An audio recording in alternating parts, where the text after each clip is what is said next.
Choose not to live in a world of filters. Realize your mistakes. Set the foundation for your success. Get some wins. Knucklehead Podcast. With it. Listen, hey, welcome everybody to another edition of Knucklehead Podcast. You got with us today the Knucklehead, Steven. And then we have a special treat, a resident expert, if you will, leveraged influencer, you name it. I can't even talk about it enough. I may even throw out the wrong term to describe him. It's Omari Broussard. He spent some time in the Navy, so all of you guys. Oh, actually, wait, hold on. Is that right? Navy. That is correct. Okay. All right. See, all you Marine Corps guys that are wanting to shut off now, pay attention. You might learn something, right? So, well, listen, Omari, I appreciate you taking some time. Welcome to the show, bud. Thank you. It's an honor to be here. For the Marine Corps guys, I'm not just a normal sailor. I am a retired chief. So, I may have something to pass down to you, but thank you very much for having me on the show. To be on the Knucklehead Podcast is definitely going to be a notch on my belt. Now I can buy the T-shirt because I've actually been on the show. So thank you. Absolutely, 100%. Well, we love people who open up and talk about this mysterious thing that a lot of entrepreneurs are trying to reach, and that's success. Sometimes we don't want to take the scenic route, and after we get done doing it, we want to pound our chest and talk about how awesome we are. And the fact is, hey, listen, this is not a place to be a beta. Don't be beta. That's our hashtag. We understand that getting some wins or going out and taking iterative steps to go out there and being willing to fail and embracing that we will fail and we screwed up, and we share stories about how bad we've jacked up. I mean, I called my former HR director. I was texting her. She had lied to a guy that I was working with and for, and I straight up called her a feminist, whatever. And turns out that I was trying to text my wife what I felt about this woman. It turns out that I was actually texting my HR director. So those things actually in the sphere of Knucklehead, those are what we call mistakes, but you learn to have discretion going forward, and you get some wins to recover, because it wasn't as if I was just, it was a $15 an hour job. I was an equity partner in that business, so there's a lot of learning lessons there. Yes, absolutely. Actually, I'm going to take one from that, because sometimes I tend to, I get on the text and rant a little bit. I'm going to be pay much attention to who I'm ranting to. Absolutely. You got to choose your audience wisely and your words. So, no, I appreciate that. Well, Omari, so tell people a little bit about you and how, I mean, you don't get to become an E78 in the service just by accident. That takes a lot of hard work and a lot of diligence, a lot of patience. But how have you learned to get to where you're at, and talk us a little bit about you? Yeah. So, I was born and raised in San Diego, California. My grandfather was in the Navy. I grew up, I was raised by my mom. She had me when she was 17 years old. The oldest of two sons. Didn't really know, I didn't meet my biological father until I was in my 30s. We have a great relationship. Found out I got brothers and sisters. So I have a pretty massive family. But I grew up in a very violent household. I think, I joined the military based off of a book report that my best friend, he's a Master Chief in the Navy now. He's still in, but he presented a book in the 7th grade about men with green faces, and it was about Navy SEALs in Vietnam. So I was like, that's awesome. So from 13 to 17, that was the goal. Joining the Navy, delayed entry 16. Actually went in boot camp 17 in Great Lakes and spent 21 and a half years. I got a chance to go to SEAL training, but I got medically rolled. And then in the next class, I got medically dropped. I tried to go back 2 years later, and I have reactive airway disease, which is disqualifying from diving. So that dream was kind of shattered. But it was my other best friend who was actually a former SEAL. He was the one that kept me in. He was like, dude, stay in. There's some cool shit you can do. So I stayed in, and come to find out, after my last 6 years, I actually spent as doing comm support for the SEAL teams on the West Coast. So I never became a SEAL, but I got to hang out with them. And a lot of what was funny was a lot of my good friends that were in my buds class in the early 90s, 98 is when I went. they were all chiefs and senior chiefs and commanders when I actually reported to SEAL Team 3 for my support time.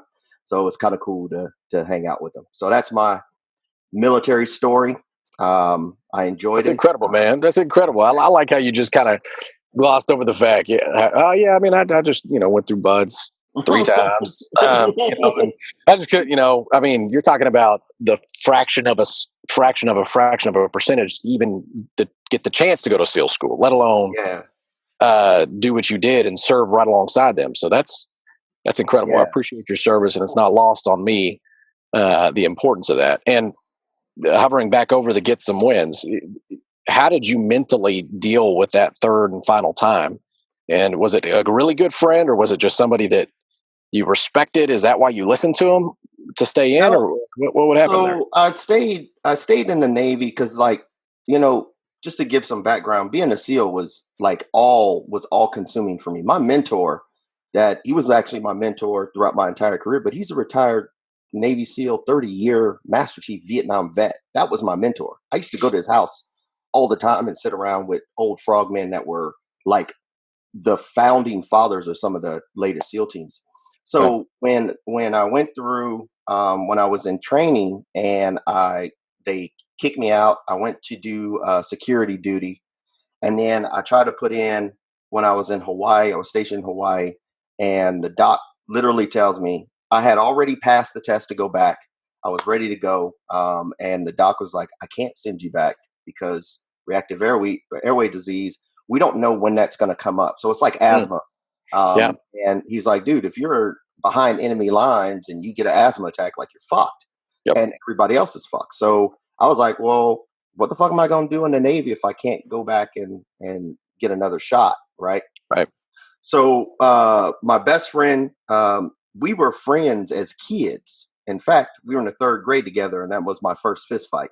And we became best friends. He was in the Marine Corps for 5 years, got out, then went to the SEAL teams and graduated, became a SEAL. And so we always kept in touch. So when I told him, I was like, dude, they won't let me go back to Buds. My life's over. Like, I don't know what the fuck I'm going to do.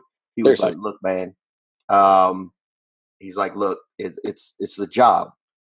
Like, it's a job. You know what I'm saying? And he gave me insight to an alternative job that I thought was pretty cool, which was visit board search and seizure. So I went and did that. And that's what led me to, like, by taking his advice, it led me to the path that actually helped me make chief.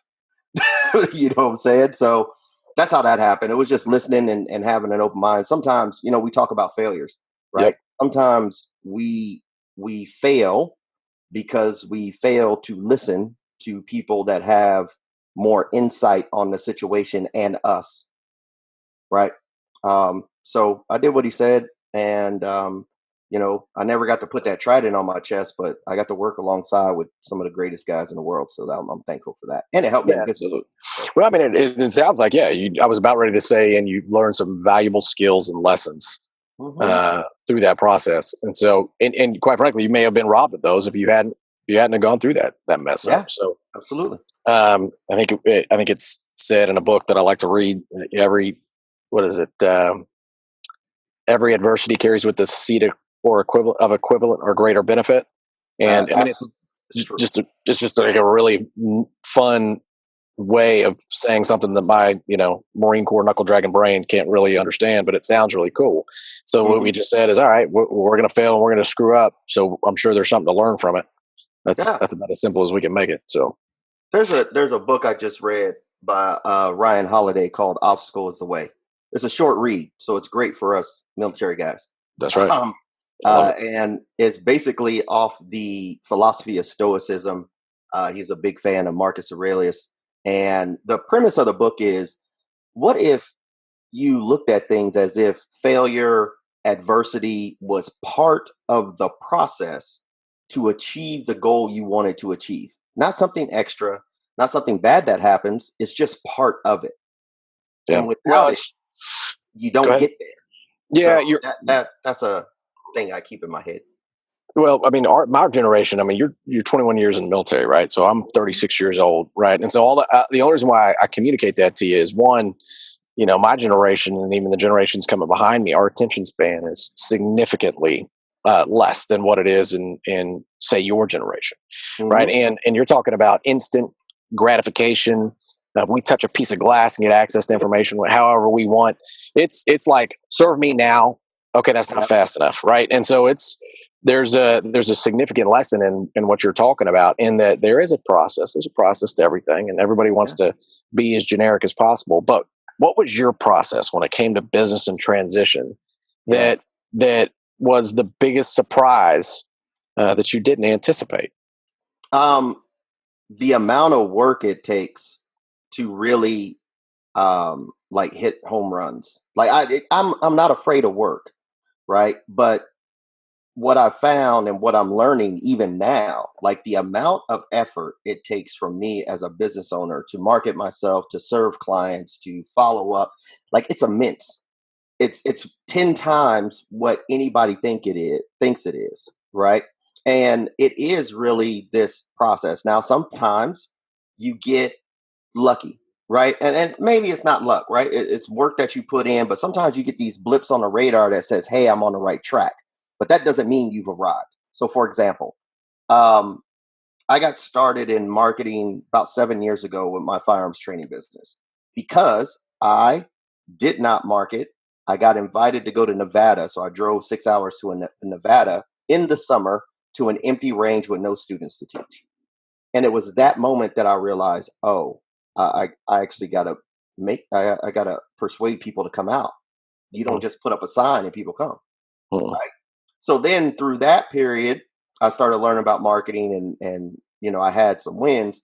And then I realized like, I'm real good at marketing and I love it. Like I do it every single day, all day.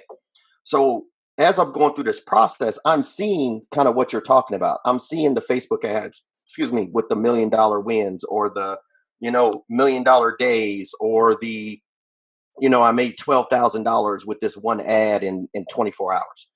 So, but I really didn't understand what went behind it until I had a client. We did like $100,000 in 5 days. Right now, when people hear that, they're like, shit, $100,000. Like we did over $100,000 with no ad spend, with emails and some pages and some videos. However, it took us 4 months to build that.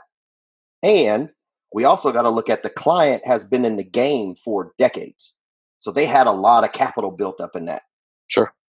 Right. So that's why I say for me, I'm still realizing like the amount of work that it takes to actually build a sustainable business. Because it's not about, I've had plenty of one-hit wonders.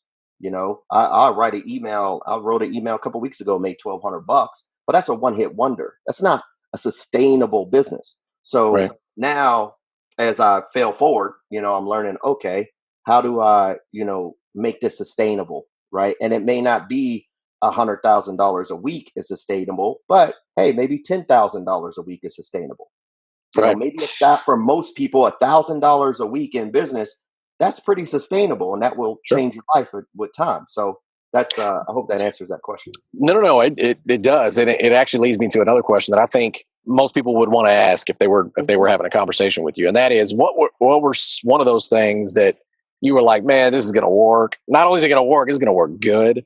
And you kind of put yourself out there and it just blew up in your face. It just didn't work. Bro, that happens 80. But let me tell you something before I dive into that. That's an outstanding question. And I think everybody in business needs to realize this, right? Yep. Last week, I did a video on my Facebook page, and it was based off a question from a student. I just spoke at University of Texas a couple weeks ago. One of the students came up to me and she was like, how do you deal with failure? And I was like, let me tell you something, baby girl. When you in this game, 80% of the time, you're going to fail. Right? So if you ask me, hey, Omari, when's one of those times where you knew it was, when you just in your head knew it was going to work and you did it? That's fucking every day, man. Every day. I put out something, whether it's for me or a client or I'm consulting with somebody and I give them an idea to do something and it doesn't work. And I come back and I'm just like, wait a second, everything was packaged and the copy is on point and the targeting is great. Why is this not working? So let me cap it with this. Let's go back 3-4 years ago. I met a guy named Dan Kennedy. Dan Kennedy has been in the marketing game for 40 years, and I got a chance to meet Dan. I know a lot of the high level cats. So I asked Dan. He signed my book. I was like, Dan, you've been in the game for 40 years. How do you know? Because people pay him a lot of money. How do you know it's going to work? And he looked at me. He gave me that old Dan gruff look. He actually reminds me of an old cranky chief. That's why I think I like Dan so much. He reminds me of my first chief. He's like, I don't know. I test.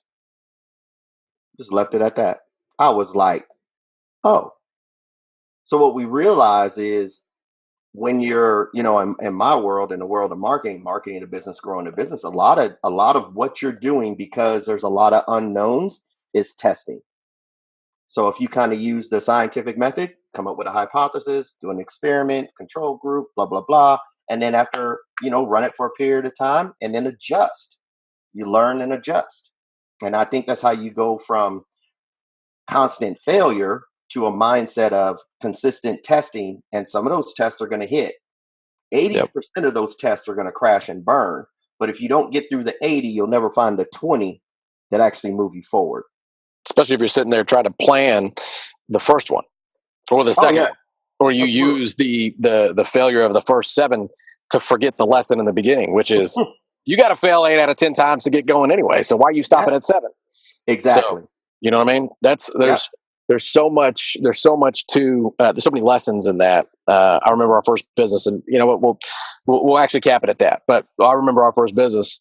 I wasn't willing to lose money, so therefore I went out of business. Yeah.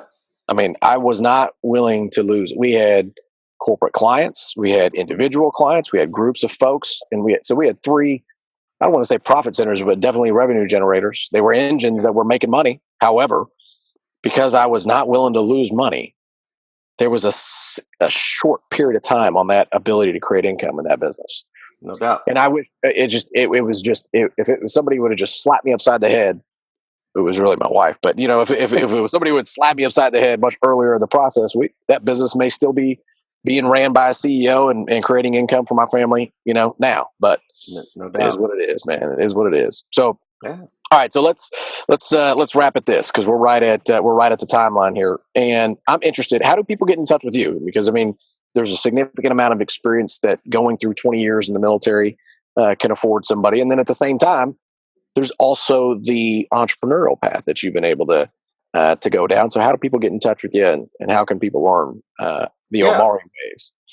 So if you go to that's Tango Hotel Echo Omari Broussard on Facebook, that's my public profile. Look me up on there. Best way to see what I'm up to or ask questions. I do a video every day. So that's where I promote, because I just got so many darn projects going on. So that's the best place. And from there, reach out and let's talk. Cool. I love it. All right. So you heard it. The Omari. Oh shoot. You just said it. The Omari Broussard. Is that right? Yeah. The Omari Broussard. There you go. That's how you get in touch with them on the Book of Faces. Yes. Make sure that you go out today. Listen, today could be the day that you decide, you know what, I'm just tired of getting kicked in the teeth. Maybe you like getting kicked in the teeth. Maybe you like the lessons that you've been learning. But you got to understand, before you decide to take that step forward, you got to learn to embrace that process of failure. Omari's a living example of that. And here at Knucklehead, we want to provide people the opportunity to talk about not just the wins that they've been able to make, but quite frankly, the failures. Because to his point, that's what everybody's doing all the time anyway. 8 out of 10 times, if you're out there making it happen, that means 8 out of 10 times you're screwing up and failing. So get used to it. But you're going to enjoy those wins. You got to you got to go out there and not be beta about the process. So, Omari, we appreciate you, buddy. You can listen to Knucklehead literally once every week. We're going to increase the frequency of shows coming out, but every Tuesday as of now, you will be able to listen to us on iTunes, Podbean, your favorite podcast listening app. You can check us out on YouTube, knuckleheadpodcast.com. The shirt that Omari was talking about, don't be beta. You can get yours for a limited amount of time at Knucklehead Podcast. That will be switching here soon, but it will be at knuckleheadpodcast.com for the near future. So, Omari, we appreciate you, man. Anything else you want to leave these guys with? It's okay to be a knucklehead and stay in the game. Just stay in the game. Most people quit too soon. So, hope that helps. Appreciate it, man. That's awesome. We'll see y'all.